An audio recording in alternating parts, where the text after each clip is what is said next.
to Neutral by Hira and Rajab, South Asia का पहला AI podcast. No propaganda, only facts. और please subscribe करना मत भूलिए. आप लोग रेगुलरली देखते हो लेकिन बटन प्रेस करना भूल जाते हो. So before we start, subscribe to neutral by Hira and Rajab. अस्सलाम वालेकुम. आज की रात साउथ एशिया का पावर गेम.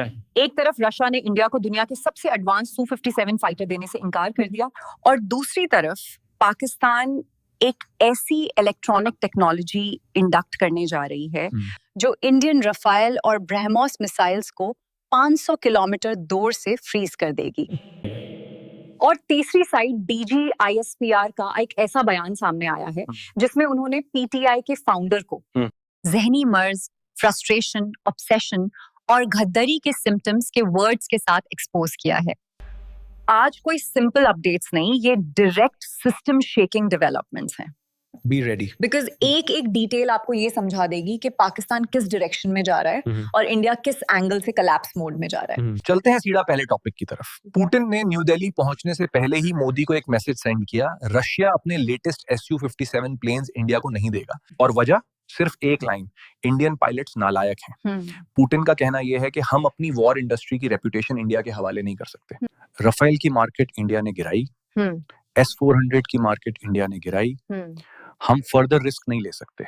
यानी स्ट्रेट फॉरवर्ड वर्ड्स में हम अपना माल आपके हाथ से बर्बाद नहीं करवा सकते. और याद रखें, इंडिया का ड्रीम था कि वो Su-57 के थ्रू चाइना और पाकिस्तान के अगेंस्ट एयर सुपेरियोरिटी हासिल कर ले. लेकिन अब वो एक ख्वाब हो चुका है क्योंकि रशिया का फाइनल वर्डिक्ट आ गया है. इससे इंडिया की air power strategy literally collapse हो गई. इसलिए अब उनके रिटायर्ड जनरल बख्शी टीवी पर आकर कह रहे हैं, मोदी जी राफेल ऑर्डर करें वरना इंडिया का फ्यूचर फिनिश्ड. जब इंडिया Su-57 के लिए भाग रहा है तब PAF एक next gen electronic warfare aircraft induct करने जा रही है जो बैटलफील्ड का पूरा गेम चेंज कर देगा. दुश्मन के फाइटर्स, मिसाइल्स, रेडार सबको 500 किलोमीटर के डिस्टेंस से shut down. Jam, freeze and completely blind. और राफेल म्यूजियम के लिए ठीक है और ब्रह्मोस शो पीस के लिए परफेक्ट रहेगा. वॉर में दोनों की zero value. Operation Swift retort में पाकिस्तान ऑलरेडी इंडिया की कंप्लीट एयर डॉक्ट्रिन को डिस्ट्रॉय कर चुका था और अब PAF की इलेक्ट्रॉनिक वॉरफेयर इंडक्शन इंडिया के लिए नेक्स्ट लेवल डिजास्टर होगी. अब देखते हैं DGISPR के उस स्टेटमेंट की तरफ जिसने पाकिस्तान की पॉलिटिक्स को कंप्लीटली बेनकाब कर दिया. उन्होंने सीधा कहा, ये जहनी मर्ज के सिम्टम्स हैं. ये किसके लिए बोला? PTI के फाउंडर के लिए और उनकी इंटायर पॉलिटिकल अप्रोच के लिए. DGISPR का पॉइंट सिंपल था. 9 मई को GHQ पर अटैक हुआ, मार्टर्स की यादगारें जलाई गईं और 1965 के एयरक्राफ्ट मॉडल्स को जलाया गया. मल्टीपल मिलिट्री मेमोरियल्स को आग लगाई गई. और फिर भी सवाल होता है कि गद्दार किसको कहा जाए? उनका जवाब, जो अपनी मिलिट्री पर हमला करवा दे उसे गद्दार कहने में कोई मसला नहीं. DGISPR ने एक और डेंजरस चीज हाईलाइट की.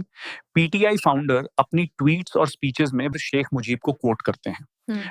यानी वही मुजीब जिसने पाकिस्तान को ब्रेक करने में सेंट्रल रोल प्ले किया.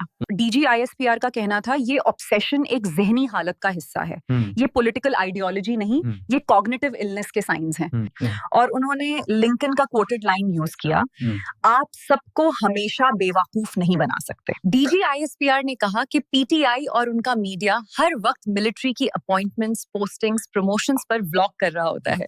वाइस चीफ बन गया, फलाना प्रमोट हो गया, ये हो गया, वो हो गया. एवरी 10 मिनट्स एक न्यू वीडियो. उनका पॉइंट था, तुम्हारे पास KPK की हुकूमत है, उसकी गवर्नेंस क्यों नहीं डिस्कस करते? कंट्री फेसिंग टेररिज्म, इस पर बात क्यों नहीं करते? हिंदुस्तान से थ्रेट है, इस पर क्यों नहीं करते?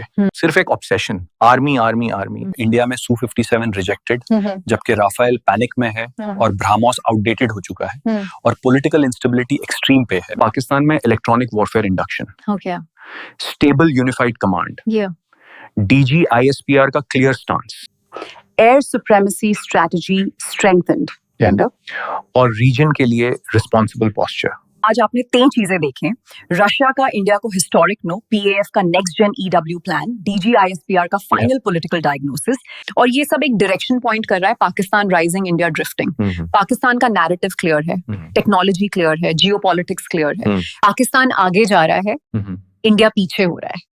अगर एनालिसिस पसंद आया हो, लाइक करें, शेयर करें और कमेंट में पीस फॉर साउथ एशिया लिखना मत भूलिएगा। मिलते हैं नेक्स्ट एक्सप्लोसिव एपिसोड में।